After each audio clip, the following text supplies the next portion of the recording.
I snagged the top spot in the class from Joanna. The very next day, her childhood best friend confessed to me, with that devilishly handsome face. She asked if I'd come into her world and be a bad student with her. Of course, I said yes in a heartbeat, and kissed those lips I'd coveted for so long. Later, my grades steadily plummeted to last place, and I thoroughly explored Lewis, inside and out. Then, on the day high school ended, she kissed me first, asking me to go to community college with her. I knew that was her ultimate goal in getting close to me, but this time, I just shook the Stanford acceptance letter in my hand. "This year with you was fun," I said, "but my future is too important. I won't be joining you." The day I overheard Lewis and Joanna's conversation, I had just estimated my SAT score at 1580. That was the state's top score last year. I'd just breathed a sigh of relief when I heard Joanna's familiar voice behind the door. "Lewis, don't forget our bet. You haven't won yet. Getting Jordan to go to community college with you is the only way you win against me." Lewis clearly scoffed at her words. "Can't you see her grades now? 400 something?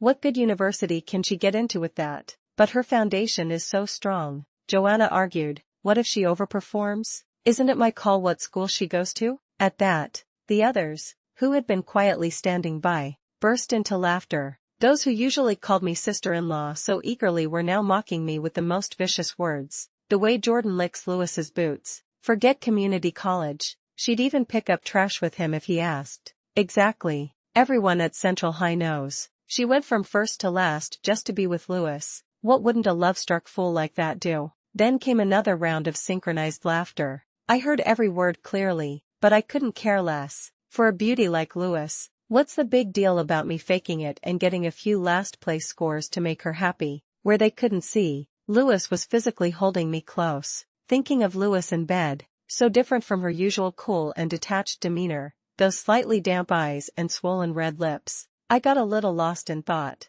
The next person's teasing pulled me back. He nudged Joanna. "Joanna, if Jordan knew this was all your revenge, she'd probably hate you, right?" Joanna rolled her eyes at him in disgust. "Idiot, isn't it obvious? Why even ask?" But this time, they were wrong. I didn't hate Joanna at all. In fact, I was grateful to her. After all, for someone like me, with a face so plain it would get lost in a crowd, the chance to be with a beauty like Lewis was something Joanna herself handed to me. I'd always known that all my skills were focused on academics, while others spent hours memorizing texts. I could recite them backward after one read. Concepts clicked instantly, and difficult problems were a breeze. But I also knew that in such a mediocre town, being too outstanding wasn't a good thing. So, even though I had to be first for the annual scholarship, my scores were always within 5 points of Joanna's, who was always second. There was only one exception. The day before that month's exam, I saw Lewis and Joanna kissing outside the testing room. A stunningly handsome boy and a pretty, delicate girl. It was a scene as beautiful as a comic book, but I was consumed by jealousy. During the math test, I couldn't resist answering an extra challenging question. During the physics test, out of spite, I answered all the multiple-choice questions correctly. That month, I scored a full 35 points higher than Joanna. Afterward, I regretted my impulsiveness for several days. Then, on the third day, Lewis appeared before me. She wore a bright yellow number 23 jersey and jogged up to me, her beautiful face full of apology. "Excuse me, classmate, my ball went astray and hit you. Are you okay? Do you want me to take you to the infirmary?" I could tell with my toes that this basketball flying straight at me wasn't an accident, just as I knew perfectly well that Lewis was intentionally approaching me because of Joanna, perhaps to get revenge for her, or perhaps because of a bet with her. But whatever the reason, that was my only chance to get close to Lewis. Yes,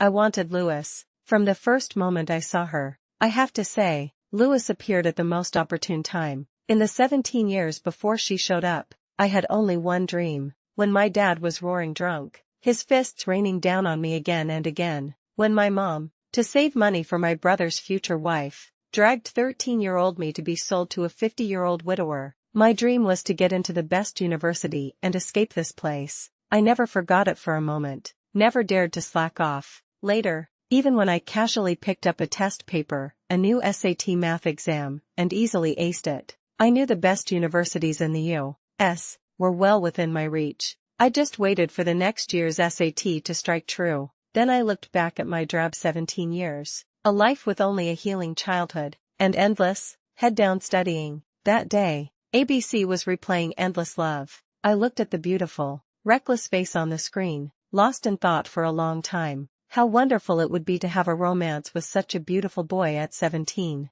Then Lewis appeared. She was younger and even more beautiful than the character in Endless Love. As she moved, her jersey subtly outlined her athletic body, stirring my most secret desires. I wanted her, but I couldn't have her. As I said before, all my skill points were in academics. Besides that, I was utterly ordinary, lost in the crowd, not the type Lewis, who was always the center of attention, would ever notice. But now, Joanna had personally delivered her to me. I pretended to be oblivious, gladly accepting Lewis's every deliberate approach. In the bustling cafeteria, in the deserted gym, Lewis always managed to have an unexpected encounter with me. The time she lingered for me grew longer and longer. Her gaze toward me became hotter and hotter. Then finally, one day, she pushed through the crowd and walked toward me. "Jordan, I like you. Will you be my girlfriend?" When I fell into her arms, I pretended not to see the hint of disgust she tried to hide. I just closed my eyes and deeply inhaled the pleasant scent of licorice and laundry detergent on her. Books hold houses of gold,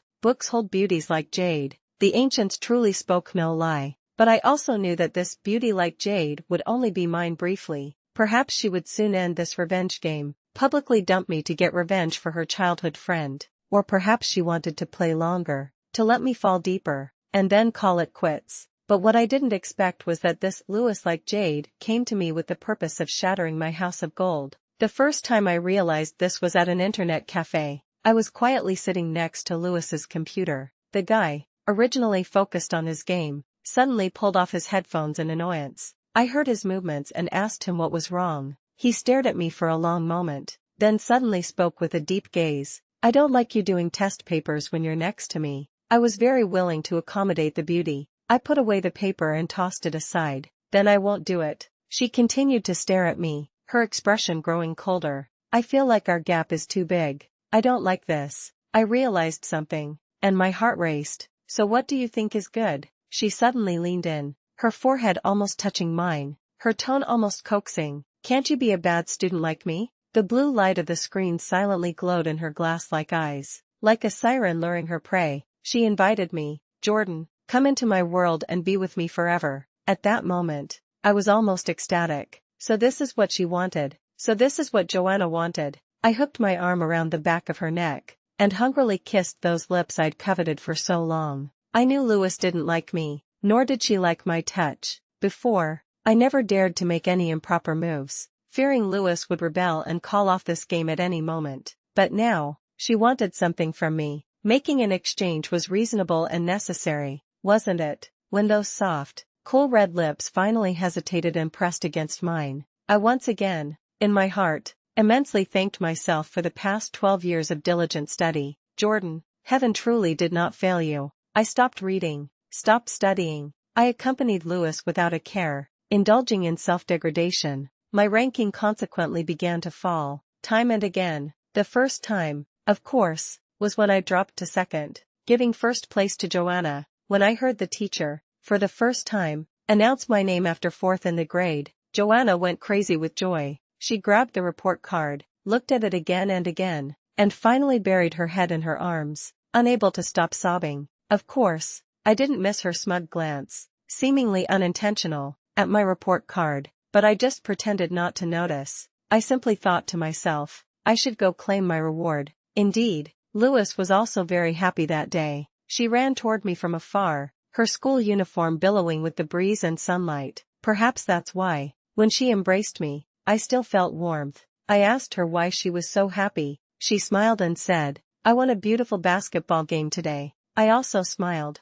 pretending not to know that the beautiful game was completely fabricated. Smiling, I placed a room key card in her palm. "It's my 18th birthday today. Will you celebrate with me?" I thought that night I would be the rare submissive in life's confrontations. Unexpectedly, Lewis, as notoriously flirtatious as she was, had no experience at all. The smattering of knowledge she learned from Japanese adult videos was no match for my ability to apply knowledge by analogy after diligently studying textbooks, coupled with my strong structural, three-dimensional thinking and spatial imagination. watching her beneath me, her eyes reddened at the corners, yet stubbornly suppressing her whimpers. I truly understood what it meant. Learning on paper feels shallow. To know the matter, one must practice it. It was just that the practice wasn't handled with enough discretion. The next day, in the basketball game, Lewis, the slam dunk king, buckled at the waist for the first time while leaping. Men always like to fantasize that women obsess over their first man for life, but I deeply realized that for men, sex and love are inseparable. She was young and hot-blooded,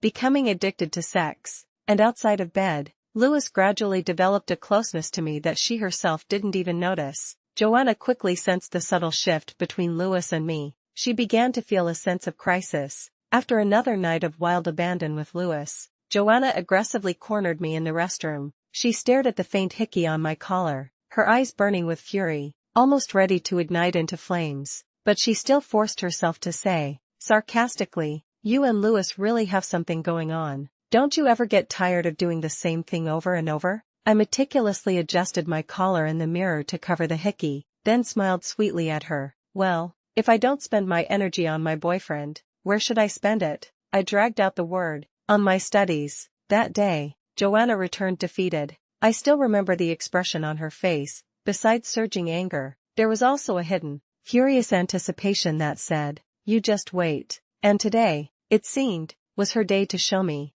The hangers-on quickly and discreetly left, leaving the space to the two protagonists. Through the crack in the door, I saw Joanna sit on Lewis's lap, somewhat eagerly hooking her arms around his neck. "Lewis, you haven't been intimate with me in so long. After she fills out her college applications, you have to dump her and come back to me. I promised you, as long as you help me ruin that B*TCH, I'll give myself to you." With that, she lifted her head to kiss Lewis's lips, but Lewis turned his head, avoiding her. Perhaps even he didn't understand why a faint bewilderment flickered in his eyes after he dodged her. I leaned against the wall. Lewis was naturally reckless. Even when she was with Joanna, she still flirted indiscriminately with others, completely without restraint. But on the day she confessed to me, I told her, "I'll be your girlfriend, but you can't have anyone else but me." Of course, Lewis readily agreed, but she still kissed pretty girls on the field, and her motorcycle's back seat still carried one hot girl after another. I silently dismissed my own words as hot air.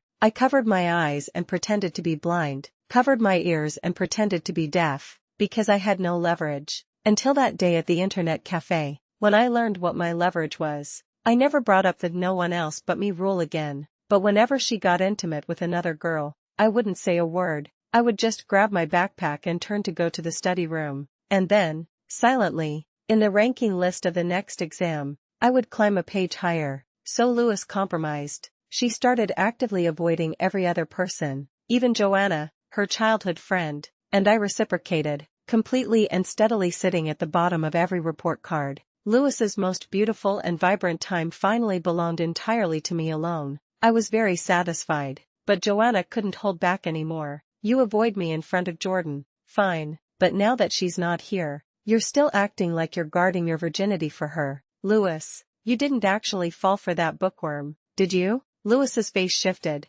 and she impatiently pushed Joanna away. "Wasn't it you who insisted on that bet? If I hadn't acted like I was guarding myself for her, how do you think you got all those first places? Now that you've got the bone, you're biting back? I didn't tell you to go that far." Joanna grabbed his collar agitatedly. "Where have you been for the past 2 weeks since high school ended? What were you doing with that B*TCH? Tell me, what were you doing?" Of course, we were doing what adults do, working from sunset to sunrise. I knew why Lewis suddenly became so ruthless, and I was willing to compose a perfect ending with her, but I truly underestimated his stamina. After several failed attempts to call it quits, I could only escape while she was showering. Otherwise, I wouldn't have been rushing to estimate my score 2 weeks after high school ended. Lewis, of course, couldn't say these things. She silently turned her head, unconsciously twisting a burned-out cigarette butt. Joanna stomped her foot in anger, raising her hand as if to slap her. In the end,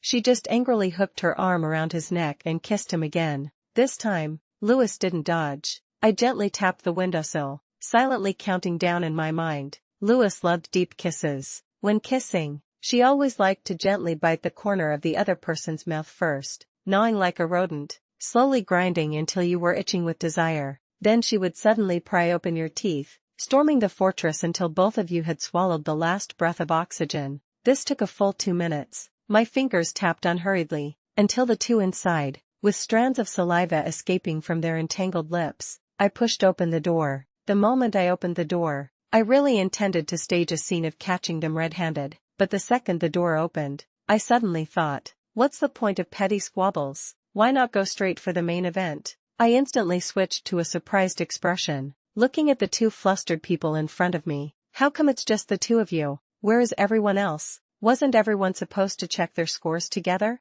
That's right. Today was SAT score release day. In previous years, everyone checked their scores at home and then sent screenshots to the school for statistics. But this year, the principal suddenly proposed that all test takers come to school to check their scores together. I knew this was her beloved daughter Joanna's idea. First, Joanna had estimated her score at 1480. This was the highest score in the history of this county high school, which didn't have excellent educational resources. Of course, she needed us, this group of NPCs, to be the cheering audience for her moment of glory. Second, she was eager to personally see how I, her former rival who always overshadowed her, would now be dragged into the mud by her own hands and completely trampled underfoot. Lewis's flustered expression hadn't yet faded. Hearing me only ask about this, her brow slowly relaxed. Just as she was about to speak, I changed the subject. But why are your lips so red? Did you eat something bad? Well, even if I didn't act out this whole drama, tripping up a cheating jerk was still an option, right? Lewis's body suddenly stiffened. Before she could stammer out a lie, the sound of hurried footsteps suddenly echoed at the door. A moment later, the principal entered the classroom with a large crowd. Come on, set up the cameras here. Is the live stream signal adjusted? And the audio? Quickly check the equipment. I looked at the chaotic scene before me and slowly curled my lips. It seemed she wanted to record her daughter's glorious moment and live stream it for everyone to see. Since dear principal had gone to such trouble, why don't I borrow her stage and perform this spectacular show? The principal's arrival also interrupted my subtle conversation with Lewis. She quietly breathed a sigh of relief and quickly pulled me toward the computer. It's almost 9 o'clock. Let's quickly find a computer. I subtly avoided her hand. Okay. As 9 o'clock approached, all the test takers quickly entered the room. The first group to grab computers nervously sweated as they faced the score inquiry button. Those waiting in line behind them were so eager they wanted to just reach out and press the button for the person in front. Soon, exclamations of surprise rose from the crowded computer lab. I broke 1400. Mom, your son is successful. I can get into a good university. Damn, is this wrong? Why is my physics only 68 points? While everyone else's scores were coming out one by one, Joanna's page kept freezing, making her almost curse out loud. But then she saw the cameras aimed squarely at her and swallowed her words. Finally, after another refresh, her score report popped up. Joanna's eyes widened with each line of the report. 1,484. 4 points more than I estimated. Dad, I can go to UCLA. She excitedly jumped out of her seat and hugged the principal, whose face was also flushed with excitement. Many of the live stream viewers probably empathized with this moment in their own lives, and the comments flooded in. Congratulations to this young lady on her success. She's about to start a new chapter in her life.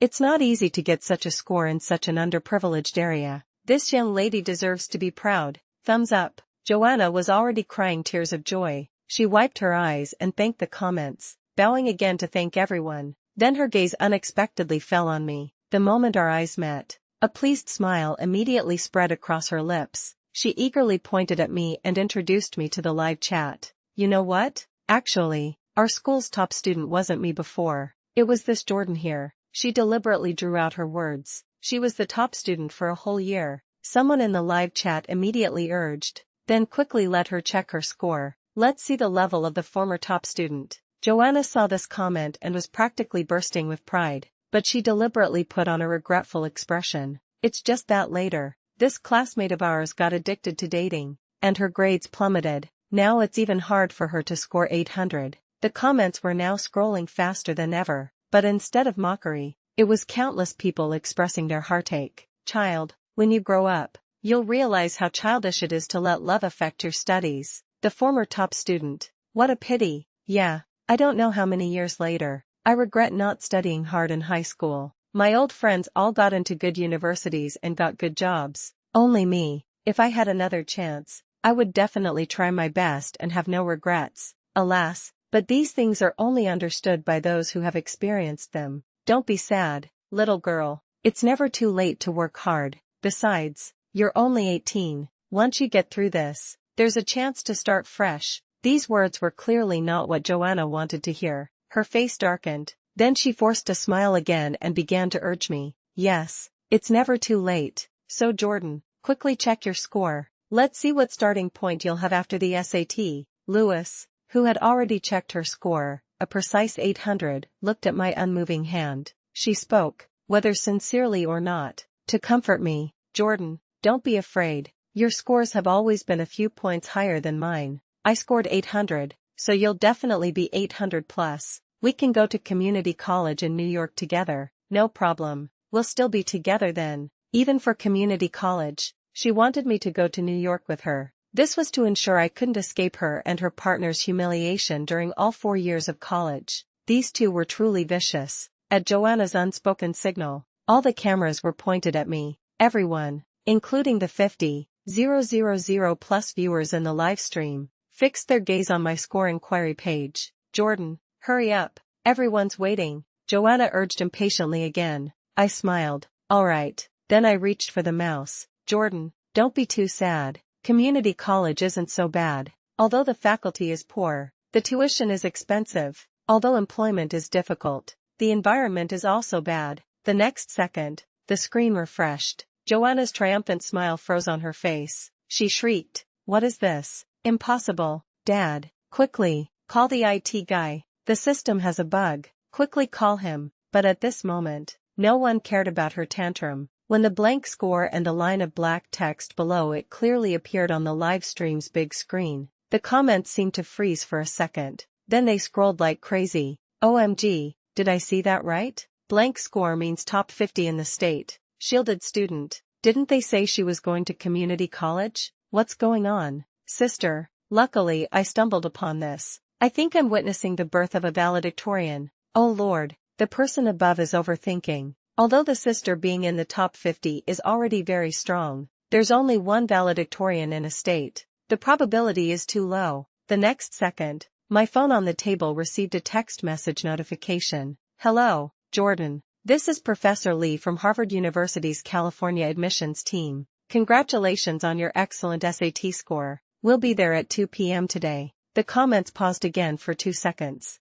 OMG, Harvard is already calling? This speed means she's the valedictorian. Absolutely the valedictorian. Girls, Harvard admissions team rushing here crying. Yale admissions team is probably on their way too. Crying, help, how can someone's life be so amazing? I wouldn't even dream of something like this. Everyone above me, move aside. Stop with the useless stuff. Be good, little sister. Quickly give me some good luck, so my good-for-nothing daughter can get some good luck too. Good luck +1. Good luck +1008611. Lewis stared in disbelief at everything happening before her, her eyes unfocused from the continuous shocks. It wasn't until Joanna, who finally couldn't accept reality, started screaming frantically that Lewis suddenly seemed to snap out of it and turn to look at me. But before she could say a word, she was pushed out of the crowd by swarming reporters. How could a nameless bystander compare to the only state valedictorian in the history of the entire county, let alone her? Even the principal,